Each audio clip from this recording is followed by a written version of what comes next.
तो चैप्टर का नाम है कीपिंग क्वाइट। चैप्टर बहुत ही खूबसूरत है, बहुत ही लाजवाब चैप्टर है। बहुत बहुत गूढ़ी बात, बहुत ही गहन बात, बहुत ही गहरी बात सिखाता है चैप्टर। और मैं चैप्टर से पहले आपको बुल्ले शाह साहब का एक कलाम पढ़ के सुनाना चाहता हूँ। बहुत ही बढ़िया कलाम है। आपके आपके जीवन को थोड़ी थोड़ी देर के लिए रोकेगा और आपको थोड़ा सा सोचने में मजबूर करेगा। राइट। और वैसा सा ही कुछ इस चैप्टर में भी होने वाला है। ओके, चलो थोड़ा सा टेक्स्ट बुक से हटके कुछ लाजवाब चीज पढ़ने की कोशिश करते हैं और फिर ये जो लाजवाब चैप्टर है, बहुत ही प्यारा चैप्टर है, वो पढ़ेंगे। ओके, तो मैं बुल्ले शाह साहब का एक कलाम पढ़ के सुनाना चाहता हूँ। समझना कितनी बढ़िया बात बुल्ले शाह साहब कह रहे हैं। बुल्ले शाह साहब कह रहे हैं, पढ़ पढ़ आलिम फाजिल होयो। पढ़ पढ़ आलिम फाजिल होयो। आलिम और फाजिल, आलिम का मीनिंग भी एजुकेटेड पर्सन होता है, पढ़ा लिखा पर्सन होता है। फाजिल का मीनिंग भी एजुकेटेड पर्सन, पढ़ा लिखा विद्वान, यही मीनिंग होता है। तो आलिम फाजिल, तो पढ़ पढ़ के क्या हो गया जी, तू आलिम फाजिल हो गया, इतना बड़ा विद्वान हो गया, कदे अपने आप ਨੂੰ ਪੜ੍ਹਿਆ ਹੀ ਨਹੀਂ। पढ़ पढ़ आलिम फाजिल होयो, कदे अपने आप ਨੂੰ पढ़िया ही नहीं। कि भैया अपने आप की तो पढ़ाई कभी की ही नहीं, अपने बारे में तो कभी जानना ही नहीं। जा जा वड़दा मंदिर मसीती, भाग भाग के कभी मंदिर जा रहा है ना, कभी मस्जिद जा रहा है, कभी किसी फेस्टिवल पे जा रहा है, कभी किसी फेस्टिवल पे जा रहा है, कभी किसी बात के लिए जा रहा है, कभी किसी बात के लिए जा रहा है, कभी किसी बात का थैंक यू करने जा रहा है, कभी किसी बात का थैंक यू करने जा रहा है ना। कदे मन अपने विच वड़िया ही नहीं, कभी अपने मन में, है ना, अपने मन मस्तिष्क में अपने अंदर झांक के तो कभी देखा ही नहीं। ਐਵੇਂ ਰੋਜ਼ ਸ਼ੈਤਾਨ ਨਾਲ ਲੜਨਾ ਹੈ, ਐਵੇਂ ਰੋਜ਼ ਸ਼ੈਤਾਨ ਨਾਲ ਲੜਨਾ ਹੈ, कदे नफ्स अपनी नल लड़िया ही नहीं। नफ्स होती है, बेसिकली नफ्स होती है सांस से, राइट। पर यहाँ पे नफस आया है हमारी आत्मा के लिए, अंतरात्मा के लिए। अपनी अंतरात्मा से तो कभी लड़ाई की ही नहीं। शैतानों से आसपास जितने भी लोग हैं उनकी बुराइयां तो तू बताता रहता है, तू ऐसा है, तू वैसा है। कभी अपनी अपनी आत्मा से पूछा कि भाई तू कितना बुरा है, तू कितने कलेश करता है, तू कितना झूठ बोलता है, तू कितनों को धोखे देता है ना, तू कितनी चुस्त चलाकियां करता है। कभी अपने आप से, अपनी अंतरात्मा से करिए ये बात, अपनी अंतरात्मा से लड़ाई करिए कभी। बुल्ले शाह आसमानी उड़दिया फड़दा है, बुल्ले शाह आसमानी उड़दिया फड़दा है, ਜਿਹੜਾ घर बैठा ਉਹਨੂੰ फड़िया ही नहीं। जो तेरे अंदर बसता है तूने कभी उसको तो पकड़ा ही नहीं, कभी अंतर ध्यान तो हुआ ही नहीं, कभी ध्यान लगाया ही नहीं। जो तेरे मन में बस रहा है, तेरे अंदर बस रहा है, तेरे शरीर में बसता है, वो परमात्मा का वो रूप, कभी तूने उसको पकड़ने की कोशिश की ही नहीं। आसमान उड़ते हुए पकड़ने की कोशिश कर रहा है, आसमानी चीज को हासिल करने की कोशिश कर रहा है। जो तेरे अंदर बस रहा है उस परम पार ब्रह्म को, उसको तो जानने की कोशिश कर, उसको तो पकड़ एक बार। तो आई होप ये कलाम आपको समझ में आया होगा। I will come back to the chapter. Chapter शुरुआत करूं उससे पहले एक सवाल है। बुल्ले शाह साहब का ये कलाम आपको पक्का एक सवाल पे लाके छोड़ेगा कि क्या कभी आपने भी, कभी कभी आपने भी अपने बारे में सोचा है? कभी अपने, कभी आपने अपनी इंट्रोस्पेक्शन की है? कभी अपने आप से सवाल किए हैं कि यार मैं ऐसा क्यों हूँ, मैं ऐसी क्यों हूँ, मैं कहाँ से आई हूँ, मैं कहाँ को जा रही हूँ, क्या मेरा नेचर है, क्या मेरा करेक्टर है, मेरे में क्या बैड क्वालिटीज़ हैं, क्या मेरे में गुड क्वालिटीज़ हैं, मैं कैसे अपनी बैड क्वालिटीज़ को ख़त्म कर सकता हूँ या कर सकती हूँ, मैं कैसे अपनी गुड क्वालिटीज़ को और इम्प्रूव कर सकता हूँ या कर सकती हूँ। क्या कभी आपने इंट्रोस्पेक्ट की है? क्या कभी अपने आप की इंट्रोस्पेक्शन की है कि यार मैं गलत एक्टिविटीज़ तो नहीं कर रहा, मैं किसी को धोखा तो नहीं दे रहा, मैं किसी के साथ, है ना, चुस्त चालाकियाँ तो नहीं कर रहा, क्या मैं ऐसा तो नहीं कभी कर रहा, मैं एक बुरा शख्स तो नहीं हूँ? कभी आपने ऐसी इंट्रोस्पेक्शन की है? क्या कभी आपने बैठ के ये सोचा है कि यार मुझे कुछ ऐसे कदम उठाने चाहिए जिससे मेरे आसपास का वातावरण बहुत अच्छा हो जाए? क्या कभी आपने ऐसी इंट्रोस्पेक्शन की है?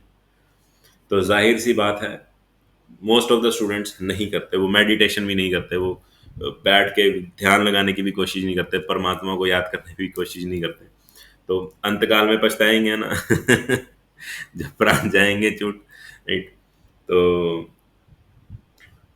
कबीर जी का बहुत बढ़िया दोहा है जो मैं भी बोल रहा हूँ, कह रहे कि राम नाम की लूट है, लूट सके तो लूट, अंत काल पछताएगा जब प्राण जाएंगे छूट।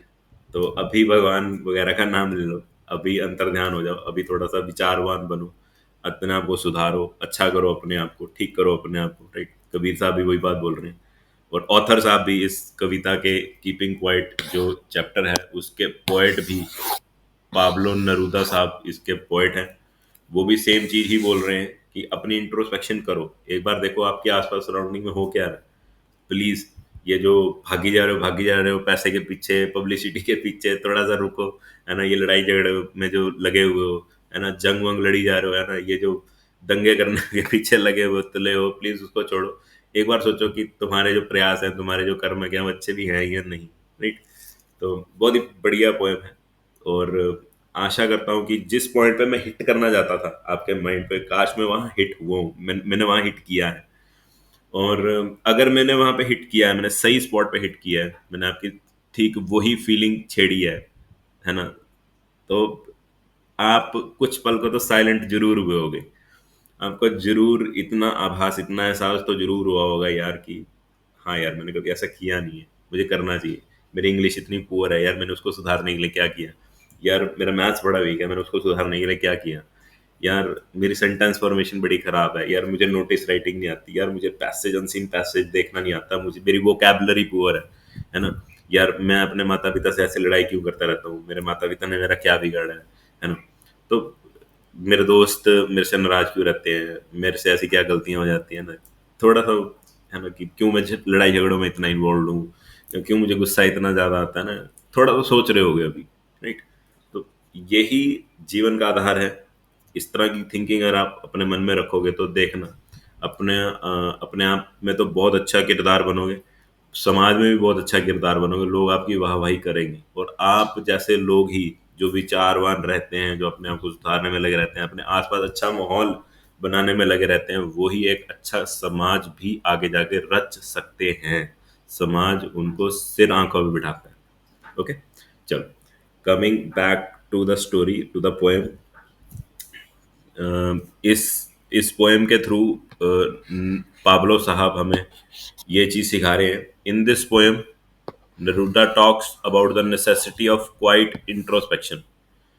इस पोएम में नरूदा साहब किस चीज की बात कर रहे हैं, अबाउट द नेसेसिटी ऑफ, की जरूरत है किसकी, ऑफ क्वाइट इंट्रोस्पेक्शन की, शांति से अपनी इंट्रोस्पेक्शन करने की जरूरत है। इंट्रोस्पेक्शन मतलब अपने बारे में सोचना। हाँ, अपने बारे में अपने आप को कोसना भी हो सकता है, बट इस तरह से नहीं कि बस कोसी जा रहे हो, कोसी जा रहे हो, कोसी जा रहे हो, नहीं। अपने बारे में सोचो, अपने बारे को कोसो, बट उससे उसके बाद अच्छे बन के बाहर निकलो, अच्छे से निखर के, और बढ़िया बन के, और अच्छा करेक्टर और अच्छा चरित्र बना के बाहर निकलो। उसको इंट्रोस्पेक्शन बोलते हैं, अपने बारे में सोचना और निखर के बाहर आना, उसको इंट्रोस्पेक्शन बोलते हैं। ठीक, अपनी गलतियों को देखना, उन पे विचार करना, उसको इंट्रोस्पेक्शन बोलते हैं। नरूता साहब बोल रहे हैं कि इस चीज की बड़ी खास जरूरत है कि हम शांति से बैठ के क्या करें, अपनी इंट्रोस्पेक्शन करें, अपने आप को इंट्रोस्पेक्ट करें। एंड क्रिएटिंग, और किस चीज की नेसेसिटी है जी, क्रिएट करने की, क्या जी, एक फीलिंग, अब एक भावना की, है ना। एक भावना को बनाने की जरूरत है। कौन सी भावना को बनाने की जरूरत है जी, ऑफ म्यूचुअल, म्यूचुअल मतलब आपसी, अंडरस्टैंडिंग, सद्भावना की, समझदारी की, समझौते की, of creating a feeling of mutual understanding, आपसी सद्भाव की, अमंग, अमंग होता है ना बीच में, किसके बीच में जी, अमंग ह्यूमन बींग्स, लोगों के बीच में, राइट। तो आज के समय में ये बहुत ज़्यादा जरूरी है कि हम शांति से बैठ के, तसल्ली से बैठ के, टिक के कहीं एक जगह अपने अपना इंट्रोस्पेक्ट करें, अपने आप को इंट्रोस्पेक्ट करें, अपनी इंट्रोस्पेक्शन करें, और एक ऐसी भावना पैदा करें आपसी सद्भाव की, लोगों के बीच में, है ना, कि वो प्यार से रहें, है ना। इस चीज़ की भी बहुत ज़्यादा ज़रूरत है। चलो पोएम शुरू करते हैं। वो अपना ये जो मैसेज है इंट्रोस्पेक्शन का और शांति सद्भाव बनाए रखने का, ये जो मैसेज है वो अपनी पोएम से दे रहे हैं। तो हम पोएम पे आते हैं हम डायरेक्टली। तो पाब्लो साहब कह रहे हैं, नेरूदा साहब कह रहे हैं, now we will count to 12 and we will all keep still. Now we हम सभी को बोल रहे हैं, वी और now we will count to 12। अब हम 12 तक गिनती गिनेंगे ना, 1 2 3 4 5 6 7 8 9 10 11 12। अब हम 12 तक गिनती करेंगे एंड वी हम सब विल ऑल, सभी लोग कीप स्टिल, स्थिर होके बैठेंगे, शांति से बैठेंगे। ओके, हिलेंगे डुलेंगे नहीं, शांत रहेंगे। ध्यान रखना, वी हम सबको लपेटे में ले रहे हैं, सबकी सबकी बात कर रहे हैं नरूदा साहब। ठीक, तो मैं 12 तक गिनती गिनता हूँ और फिर उसके बाद हम सब शांति से बैठ जाएंगे। अच्छा, 12 तक गिनती गिनने का मतलब ये भी है, एकता का भाव दर्शाना, यूनिटी की फीलिंग दिखाना, यूनिटी। ठीक है, तो count to 12 also signifies signifies unity, कि हम सब यूनाइट होके, एक साथ होके, इकट्ठे होके क्या करेंगे जी, शांति से कुछ पल के लिए बैठेंगे, स्टिल होके बैठेंगे।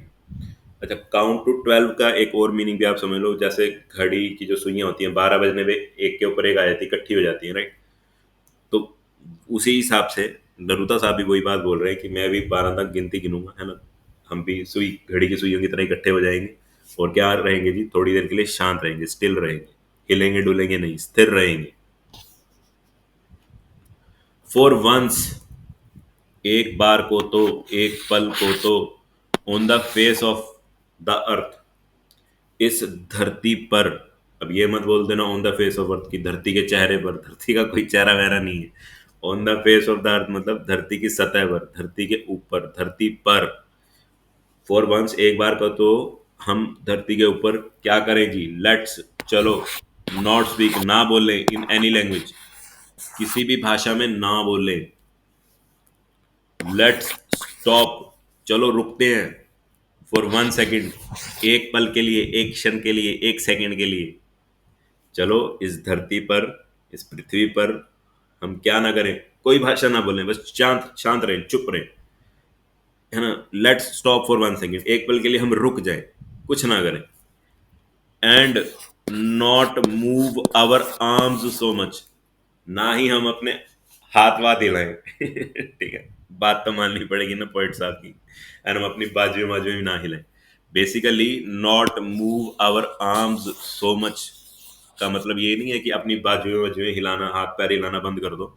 आर्म्स होती है ना बाजुएं, बाहें, तो ऑथर साहब कह रहे हैं अपनी बाजुएं हिलाना, बाहें हिलाना बंद कर दो। मतलब कि ये जो बटोरी जा रहे हो ना, ये भी मेरा, ये भी मेरा, ये भी मेरा, है ना, ये सब जो बटोरने लगे हो ना अपने हाथों से, ये जरा थोड़ी देर के लिए, ये गंदी हैबिट जो है ना आपकी, मेरा मेरा करने की, है ना, ये भी मेरा हो जाए, ये भी मेरा हो जाए, अपने हाथों से सब बटोरते रहते हो ना, ये जरा थोड़ी देर के लिए बंद कर दो, रुक जाओ जरा, शांति धारण करो अपने मन में। ओके, तो थोड़ा डीप है पोएम, बहुत ही ज्यादा डीप है, जरा ढंग से समझना, ठीक है। और मैं जरा बाहर ना चले जाऊं, इसलिए मैं थोड़े लिमिटेड वर्ड्स ही यूज करूंगा इस पोएम में मैं फिलोसफी झाड़ने आया ना भैया, ये तो 2-3 घंटे होने चाहिए पोएम ठीक है, चलो आगे चलते हैं।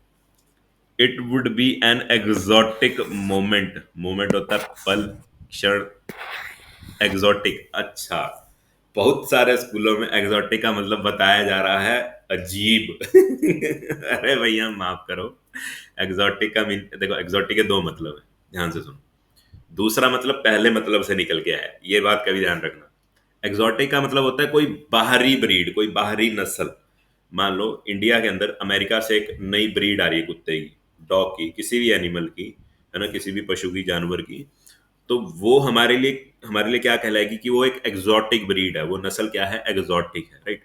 अब देखो, दूसरा मीनिंग क्या है, इंटरेस्टिंग, खास, लाजवाब, है ना। तो बाहर से कोई नस्ल आ रही है, पहली बार ही हमने देखी है, तो हमें वो इंटरेस्टिंग नहीं लगी, बड़ी खास नहीं, बड़ी स्पेशल नहीं लगेगी, है ना। तो कह रहे it would be an exotic moment, वो पल बड़े इंटरेस्टिंग होगा, पल बड़े ही, बहुत ही खास होगा, बड़े ही स्पेशल होगा, बड़ा ही एग्जॉटिक होगा, बड़ा ही इंटरेस्टिंग होगा वो मोमेंट। विदाउट रश, अब रश को ये मत कह देना भीड़ भड़क का, रश का मीनिंग होता है जल्दबाजी, कि जब हमें कोई जल्दबाजी नहीं होगी, हम सब रुके होंगे, है ना, वो पल कितना ही एग्जॉटिक होगा, है ना। विदाउट इंजन्स, गाड़ियों की चोंचों पोपो नहीं होगी, मशीनें मशीनें नहीं चल रही होंगी, ड्रिल नहीं चल रही होगी, है ना, जेसीबी नहीं चल रही होगी राइट, गाड़ियों का पोल्यूशन वोल्यूशन नहीं होगा, शोर शराबा नहीं होगा, है ना, कुछ नहीं होगा। वो पल कितना ही एग्जॉटिक होगा, कितना ही इंटरेस्टिंग होगा, कितना ही खास होगा। देखो ये मोमेंट वैसे तो हम दुनिया वाले एक बार देख चुके हैं, कोविड-19 के टाइम पे साल 2020 में हम ये पल देख चुके हैं, है ना? शांत, पूरे दिन शांति, कोई हॉर्न नहीं, कुछ कोई गाड़ी नहीं, सब शांति से बैठे हैं अपने घर में, है ना? ये पल, ये एग्ज़ॉटिक पल ये हम देख चुके हैं, ये खास पल हम देख भी चुके हैं, आभास कर चुके हैं हम इसका। हाँ, जिसने अपने किसी मेंबर को लूज़ किया, आई एम एक्सट्रीमली सॉरी, मैं मज़ाक में लेके जा रहा हूँ, but I am extremely sorry. माफ़ करना, माफ़ करना अगर मैंने कुछ मज़ाक-मज़ाक में कुछ गलत कह दिया। चैप्टर में वापस आते हैं, चैप्टर में वापस आते हैं। It would be an exotic movement without rush, without engines. We would all be together, we would all be together, हम सब साथ होंगे। In a sudden strangeness, sudden होता है ना कोई चीज एकदम से हुई हो, स्ट्रेंजनेस, विचित्रपन। हिंदी के लिए एक मैंने स्पेशल वर्ड ढूंढा है इसके लिए, उसका उस स्ट्रेंजनेस का मैंने नाम दिया है विचित्रपन, ठीक है ना? जो हिंदी मीडियम वाले हैं वो तो समझ जाएंगे, है ना? स्ट्रेंजनेस, अजीबपन, अजीब, अजीबता, बनाते रहो जितने बनाने हैं, है ना?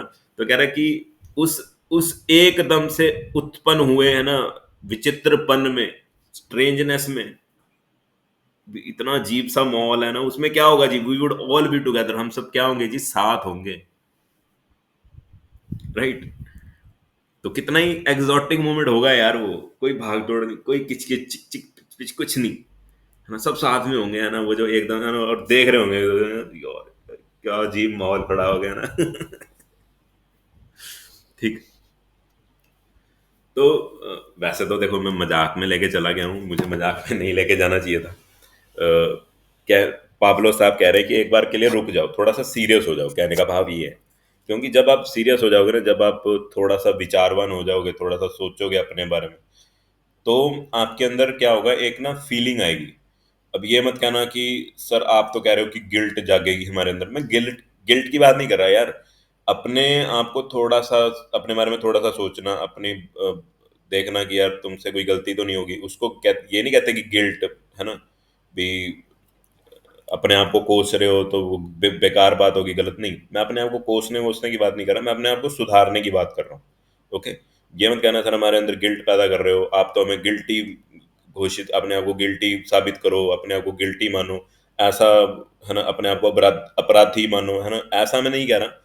अपने आप को अपराधी तब मानो जब आपसे शायद कुछ गलत हुआ हो, उसको कबूलो, फिर उसको ठीक करो, राइट? मैं उस तरह की फीलिंग में आने की बात कर रहा हूँ, not just limit yourself to being guilty. I don't want you to feel guilty यार।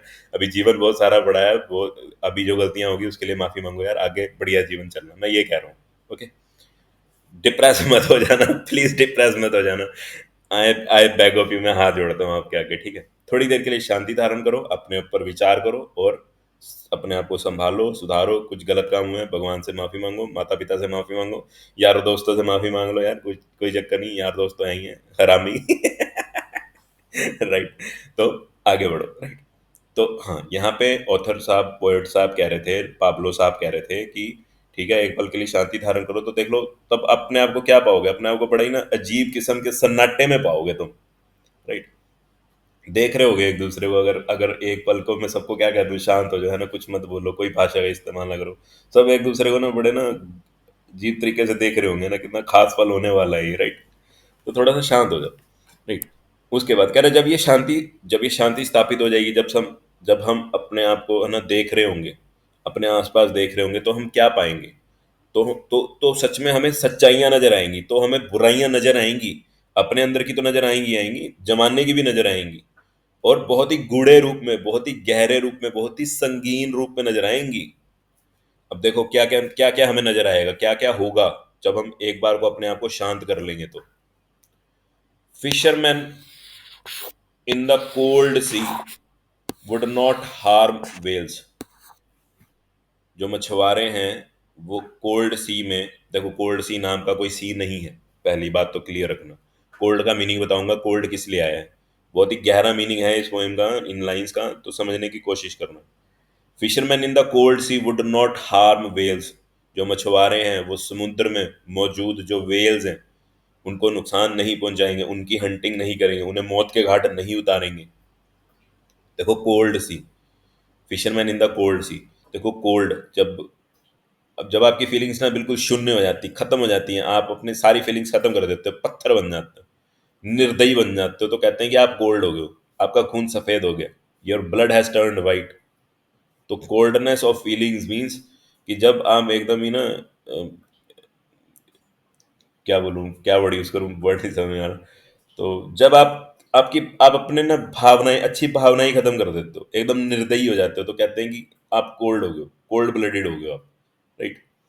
तो fisherman in the cold sea would not harm whales, वो जो अपना है ना, जो एकदम निर्दयी हो गए थे, एकदम अपनी फीलिंग्स को खत्म कर चुके थे, वो मछुआरे भी क्या करेंगे फिर, वेल्स को नुकसान पहुंचाना बंद करेंगे अगर वो एक पल के लिए रुक जाए, सोचें अपने बारे में, है ना, देखें अपने आप को। तो and the man gathering the salt, और वो शख्स जो सॉल्ट गैदर कर रहा है, गैदरिंग इकट्ठा करना है ना, गैदरिंग द सॉल्ट, जो सॉल्ट इकट्ठा कर रहा है, जो सॉल्ट बना रहा है, नमक बना रहा है ना, खारे पानी से, समुद्र के पानी से, would look at his hurt hands, वो अपने चोटिल हाथों को, हर्ट हैंड्स को, चोटिल हाथों को भी एक बार को बैठ के देखेगा, यार मैं क्या करता रहा हूँ पूरा जीवन में, बस काम ही काम, काम ही काम, काम ही करता जा रहा हूँ, है ना। वो अपने हाथों में पड़े गट्ठों को, गट्ठे होते हैं ना, ये चीज हार्ड हो जाती है लटक लटक के, है ना, जब आप कोई यानी कि कस्सी वस्सी चलाते हो या कोई हार्ड काम करते हो, लेबर का काम करते हो, तो आपके ये वाले जो पार्ट्स हैं ये हार्ड हो जाते हैं, इनको गट्ठे बोलते हैं,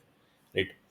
तो and the man gathering salt would look at his hurt hands, अगर तुम थोड़ी देर के लिए शांत हो जाओगे, शांति से बैठोगे, स्थिर हो जाओगे, तो तब तुम्हें समझ में आएगा कि भैया हमें क्या नहीं करना, दुनिया को, प्रकृति को नुकसान नहीं पहुंचाना, हमें हमारा जो, हमारे शरीर को जो नुकसान पहुंच रहा है, ये इतना काम वाम करके, है ना, इतनी फालतू की लेबर कर करके, है ना, बस अपने शरीर को चलाए रखा है, चलाए रखा है, चलाए रखा है ना, एक पल को भी हमने आराम नहीं दिया, तो तब हमें नजर आएगा कि हमारे हाथ कितने, हमारे हाथों में गट्ठे पड़ चुके हैं, राइट, हमारे हाथ दुख रहे हैं, हमारे हाथ चोटिल हो चुके हैं, राइट, तब हमें समझ में आएगा। तो इसलिए थोड़ी देर के लिए रुको, विचारो, कहाँ जा रहे हो, क्या कर रहे हो। Those who prepare green Wars, those, वो लोग, हु, जो कि क्या करते हैं जी, प्रिपेयर करते हैं, तैयार करते हैं, या हमें धकेलते हैं किस में, ग्रीन वॉर्स में। ग्रीन वॉर्स मतलब डिफोरेस्टेशन में, है ना, पेड़ों की कटाई वाली जो जंग है, उसमें जब हम, जो लोग हमें भेजते हैं, है ना, Wars with gas, wars with gas मतलब ये नहीं कि तुम गैस छोड़ छोड़ के लड़ाइयाँ कर रहे हो, नहीं, ठीक है। अपनी गैस को कंट्रोल में रखो। यहाँ पे गैस का मतलब है air pollution, okay. Those who prepare green Wars, जो कि पेड़ों की कटाई करते रहते हैं, है ना, मनमाने तरीके से पेड़ों की कटाई करते रहते हैं, जो हमें उस तरह की जंग के लिए जो हमें तैयार कर रहे हैं, जो हमें उस तरह की जंग में धकेल रहे हैं, है ना, पेड़ों की कटाई वाली जंग में, है ना, इस पृथ्वी से हरियाली खत्म करने वाली जंग में, है ना, वॉर्स विद गैस, है ना, जो एयर पोल्यूशन को जन्म दे जा रहे हैं, इंडस्ट्री पे इंडस्ट्रीज लगाई जा रहे हैं, है ना, फैक्ट्री पे फैक्ट्री लगाई जा रहे हैं, जो पोल्यूशन पे पोल्यूशन करी जा रहे हैं, है ना, Wars with gas, wars with fire, जो असले बारूद से, बम से, धमाकों से जंग लड़ रहे हैं और हमें उसमें धकेल रहे हैं। दोज हु प्रिपेयर, है ना जी, हमको किस चीज के लिए जी, विक्ट्री विद नो सर्वाइवर्स, जो हमें ऐसी जंग में धकेल रहे हैं कि भले वो जंग जीत भी जाए और जिसमें कोई सर्वाइवर ना हो। सर्वाइवर होता है, मान लो कोई घटना हुई, दुर्घटना हुई, कोई हादसा हुआ, दो दो गाड़ियां टकरा गई, है ना, तेजी से टकराई, और उसमें जो भी लोग, जो भी शख्स बचेंगे उनको बोला जाएगा सर्वाइवर, ठीक। तो कह रहा है कि वो लोग जो ऐसी जंग लड़ रहे हैं, है ना, कि जिसमें विक्ट्री हो भी जाए, किस तरह की विक्ट्री, विद नो सर्वाइवर्स, पर आप खुद सोचो ना यार, आप खुद सोचो कि अगर जंग के बाद फतेह हासिल भी हो, जीत हासिल भी हो, तो क्या कोई सर्वाइवर होता है ना, इतने लोग मारे जाते हैं, कोई, है ना, घरों के घर बर्बाद होते हैं, मांग के सिंदूर उजड़ते हैं, राइट, किसी का बाप छिनता है, किसी का बेटा छिनता है, किसी का भाई छिनता है ना, किसी के घर की छत छिन जाती है, right? तो कह रहा है कि those who prepare green wars, wars with gas, wars with fire, victory with no survivors, वो जो ऐसी जंग लड़ रहे हैं, डिफोरेस्टेशन वाली, है ना, एयर पोल्यूशन वाली, है ना, बम धमाकों वाली, है ना, ऐसी लड़ाई जिसमें जीत हो जाए, भले जीत हो जाए पर कोई जीवित ना बचे, वो लोग क्या जी, वो दोज, दोज लोग, वो लोग would put on clean clothes, अगर वो भी शांति से बैठ के अपने बारे में सोचें, इंट्रोस्पेक्ट करें अपने आप को, तो वो भी शायद क्या करेंगे, would put on clean clothes. अब ये मत कह देना कि वो भी सादे कपड़े पहन के आ जाएंगे, साफ सुथरे कपड़े पहन के आ जाएंगे, ठीक है, पहन लो, कोई चक्कर नहीं है। But put on clean clean clothes का मतलब है कि वो भी जंग लड़नी बंद कर देंगे, वो भी जंग को रोक देंगे, वो भी ये बम धमाकों को, इस एयर पोल्यूशन को, इस डिफोरेस्टेशन को, है ना, इस फालतू की विक्ट्री को, इस फालतू के जीत के जश्न को, जिसमें नर्क ही नर्क है, मौत ही मौत है, सारी जगह मौत के मंजर हैं, उस विक्ट्री से, उस गंदी विक्ट्री से, उस जंग से, उस लड़ाई से बाहर आ जाएंगे। वो वो भी शायद जंग रोक दें अगर वो इंट्रोस्पेक्ट करना शुरू करें, अगर वो स्थिर हो जाएं तो। And walk about with their brothers, और वो भी अपने भाई बंधुओं के साथ, अपने साथियों के साथ क्या होंगे जी, वॉक करेंगे, चलेंगे, इन द शेड, पेड़ों की छांव में, डूइंग नथिंग, डूइंग नथिंग मतलब ये नहीं कि वो कुछ नहीं करेंगे, मतलब कि वो जंग नहीं लड़ेंगे। Got my point. बहुत ही अच्छा संदेश पाब्लो नेरुदा साहब दे रहे हैं। I hope you are getting the meaning of it. ये जंग वंग रोको, रुको, इस विनाश को रोको,